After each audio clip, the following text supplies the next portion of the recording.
मैं Asha Kumari, assistant professor, department of psychology, LNT college Muzaffarpur. आज मैं समाज मनोविज्ञान के अंतर्गत हम देखेंगे कि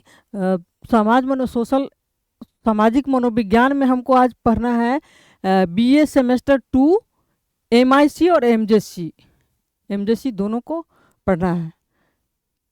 हम आज मेथड्स ऑफ साइकोलॉजी के बारे में पढ़ेंगे, लेकिन आज थोड़ा सा उसके परिचय को देख लेते हैं। पहले कह रहा है कि समाज मनोविज्ञान उस अध्ययन को कहा जाता है जो यह जानने का प्रयास करता है कि व्यक्ति दूसरों के साथ कैसा सोचता है और अनुभव करता है और व्यवहार करता है। इसे समझने के लिए कुछ मुख्य विधियों या तरीकों का प्रयोग करते हैं। यह तरीका हमें क्या बताने में मदद करते हैं कि कौन से सामाजिक कारक व्यक्ति के सोच और व्यवहार को प्रभावित करते हैं। व्यक्ति के सोच, निर्णय, व्यवहार और संबंधों को कैसे प्रभावित करता है।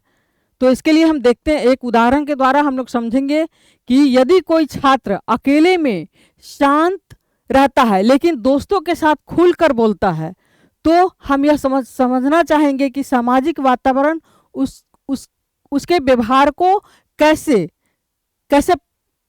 वो अवलोकन कर रहा है। यदि कोई व्यक्ति पब्लिक में कम आत्मविश्वास दिखाता है लेकिन क्या करता है, ऑनलाइन चैट या गूगल से जो चैट करते हैं उस समय वो कितना सक्रिय रहता है, तो यह सभी सामाजिक पर प्रभाव पड़ता है, व्यवहार पर पड़ता है। अब हम देखेंगे सामाजिक मनोविज्ञान की विधियां कौन कौन सी है। तो इसके अंतर्गत समाज मनोविज्ञान व्यवहारों को समझने के लिए शोधकर्ता ने मुख्य रूप से इन्हें 5 विधियों का उपयोग किया है, जिसमें से पहला है अवलोकन विधि, ऑब्जर्वेशन मेथड्स। दूसरा हुआ सर्वेक्षण विधि, सर्वे विधि। तीसरा है एक्सपेरिमेंटल विधि, प्रयोगात्मक विधि। और चौथा है कंपेरिजन कोरिलेशन, सहसंबंध विधि। और 5वां है केस स्टडी विधि। इन सबों के विवरण में देखेंगे तो इन तरीकों के जरिए हम यह जानने की कोशिश करते हैं कि लोग किसी स्थिति विशेष में कैसे प्रतिक्रिया करते हैं, वे दूसरों के साथ कैसे संबंध बनाते हैं और समूह में उनका व्यवहार कैसा रहता है, कैसे बदलता है। प्रत्येक विधि अपना महत्व है। यह व्यक्ति, समूह या सामाजिक स्थिति की प्रकृति के अनुसार चुनी जाती है। पहला हम देखें अवलोकन विधि, ऑब्जर्वेशन मेथड्स को हम देखते हैं। तो ऑब्जर्वेशन मेथड्स में हम अवलोकन विधि व्यक्ति के समूह के व्यवहार को प्रत्यक्ष रूप से देखकर समझा जाता है। इसमें शोधकर्ता केवल दर्शक होते हैं और किसी भी प्रकार का हस्तक्षेप नहीं करता है। यह विधि वास्तविक परिस्थिति में व्यक्ति के व्यवहार को समझने के लिए उपयुक्त होती है। इसको हम देखते हैं 3 प्रकारों से बांट करके। प्राकृतिक अवलोकन के अंतर्गत व्यक्ति को उसके वास्तविक वातावरण में बिना हस्तक्षेप के देखना। जैसे कि शिक्षक यह देखना चाहता है कि छात्र ब्रेक टाइम में कैसे समूह बनाते हैं, वह दूर से उनका अवलोकन करते रहते हैं। और इसके बाद नियंत्रण अवलोकन, विशेष रूप से बनाई गई परिस्थिति होती है, व्यक्ति के व्यवहार, उस समय व्यक्ति के व्यवहार का शोधकर्ता, जैसे कि ट्रैफिक में देखते हैं कि उनका व्यवहार कैसा होता है। जब स्टेशन की बात आती है वहाँ देखा जाता है कि वो वहाँ पे उस भीड़ में कैसा उनका व्यवहार हो रहा है, लोगों के नियम पालन करने का अवलोकन वहाँ पे किया जाता है। नियंत्रित अवलोकन के अंतर्गत ये आते हैं। भागीदारी अवलोकन की बात जब करते हैं तो शोधकर्ता स्वयं समूह का हिस्सा बनकर व्यवहार को देखता है एवं मनोवैज्ञानिक स्वयं किसी नशा मुक्ति समूह में भाग लेकर यह देखता है कि आपसी बातचीत कैसे लोगों से प्रेरित करती है। अब देखेंगे हम सर्वेक्षण विधि को, सर्वे मेथड्स को। सर्वे विधि में व्यक्ति से सीधे क्या किया जाता है, सवाल पूछे जाते हैं जिनके जरिए उनके विचार, अनुभव, विश्वास, भावनाओं के बारे में जानकारी ली जाती है। यह विधि बड़ी संख्या में लोगों को क्या करता है, डाटा एकत्रित किया जाता है करने के लिए सरल प्रभावी होते हैं। अब इसके भी प्रकार हैं। तो प्रश्नावली है, इसमें क्या किया जाता है, लिखित प्रपत्र जिसमें व्यक्ति राय देता है, लिखित रूप से देता है या तो प्रश्न पूछ कर करता है। साक्षात्कार विधि है, साक्षात्कार विधि में व्यक्ति को क्या किया जाता है, आमने सामने बैठाकर कुछ क्वेश्चन पूछे जाते हैं और क्वेश्चन के बाद उनसे जानकारी ली जाती है, आंकड़ा तैयार किया जाता है। या टेलीफोन पर बातचीत करके भी, फॉर्म भरा करके के माध्यम से भी जानकारी साक्षात्कार विधि लिया जाता है। जैसे उदाहरण में देखेंगे, एक कॉलेज में सर्वे किया गया कि छात्र ग्रुप प्रोजेक्ट में कितना सहज महसूस करते हैं। एक संस्था में पूछा क्या सोशल मीडिया आपको तनाव देता है। इस तरह से क्वेश्चन उनसे पूछा गया और विभिन्न विद्यार्थियों से इस तरह से जवाब लिया गया और छात्रों इसके उत्तर एकत्र किए। एक ऑनलाइन फॉर्म भेजा गया जिसमें पूछा गया कि लोग कितने घंटे टीवी देखते हैं और कैसा महसूस करते हैं। इसके प्रभाव के बारे में भी अवलोकन किया गया सर्वेक्षण विधि के द्वारा। अब देते हैं प्रयोगात्मक विधि क्या है, एक्सपेरिमेंटल मेथड्स। इस विधि में एक नियंत्रित स्थिति बनाई जाती है जिसमें एक चीज को बदलकर देखा जाता है कि उसका असर दूसरे पर क्या पड़ता है या कैसा प्रभाव उस पर पड़ा। संबंध को समझने में सटीक तरीका है मुख्य। अब हम देखते हैं कि इसको कुछ भागों में बांट कर देखते हैं। स्वतंत्र चर जिसे बदला जाता है, आश्रित चर जिस पर असर देखा जाता है, और नियंत्रित चर जहां कोई बदलाव नहीं किया जा सकता है।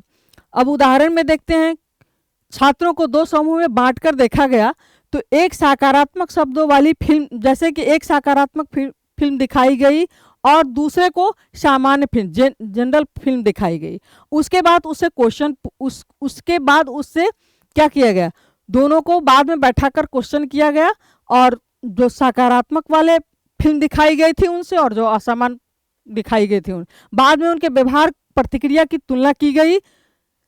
और ये फिर दूसरा देखते हैं, एक कक्षा में आधे बच्चों को एक दिन प्रोत्साहन दिया गया और आधे को नहीं दिया गया। फिर देखा गया कि किसका आत्मविश्वास ज़्यादा बढ़ा।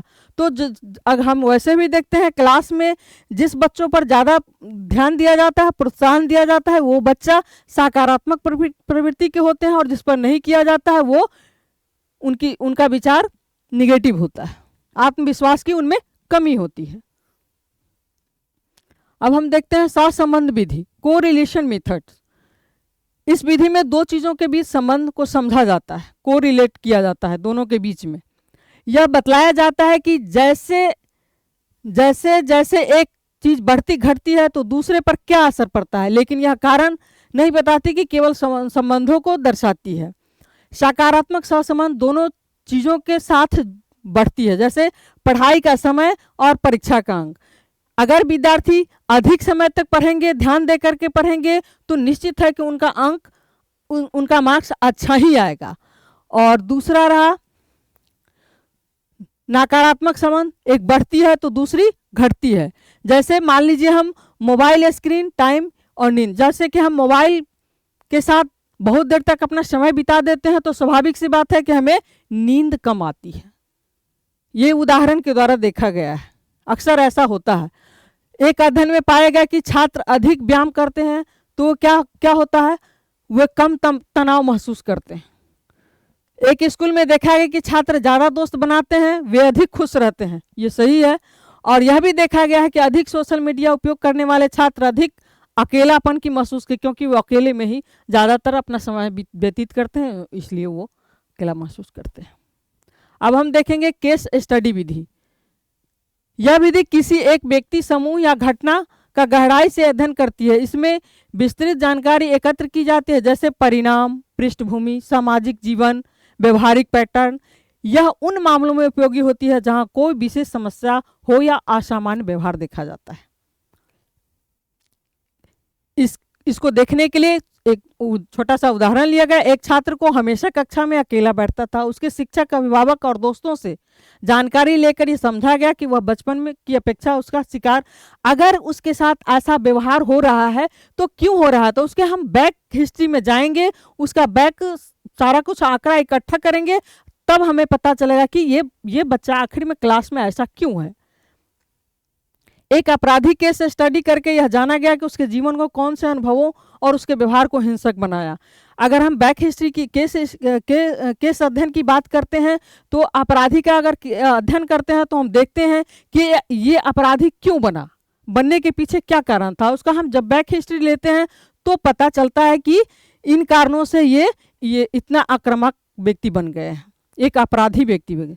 आत्महत्या के प्रयास करने वाले व्यक्ति के जीवन की कहानी का विश्लेषण किया गया ताकि उनकी मानसिक स्थिति को समझा जा सके। अगर कोई व्यक्ति आत्महत्या करना चाहता है तो क्यों करना चाहता है, उसकी कौन सी परिस्थितियां ऐसी है जो वो करना चाहता है, तो फिर ये केस स्टडी के द्वारा इसको सॉल्व किया जाता है।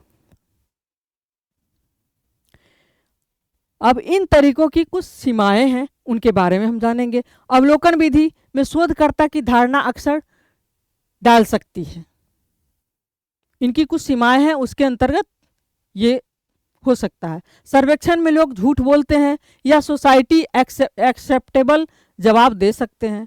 प्रयोग हमेशा असली जीवन जैसी स्थिति नहीं बना पाते हैं। केस स्टडी सिर्फ व्यक्ति घटना तक ही सीमित नहीं है, सभी पर लागू होती है। उदाहरण में देखेंगे, किसी छात्र ने कहा कि वह टीम वर्क पसंद करता है, लेकिन वास्तव में वह भी ग्रुप में काम नहीं करता। इसका कारण उसके उत्तर में ईमानदारी नहीं है। कहने का मतलब कि वो मन से भी कुछ गढ़ करके बोल सकता है व्यक्ति।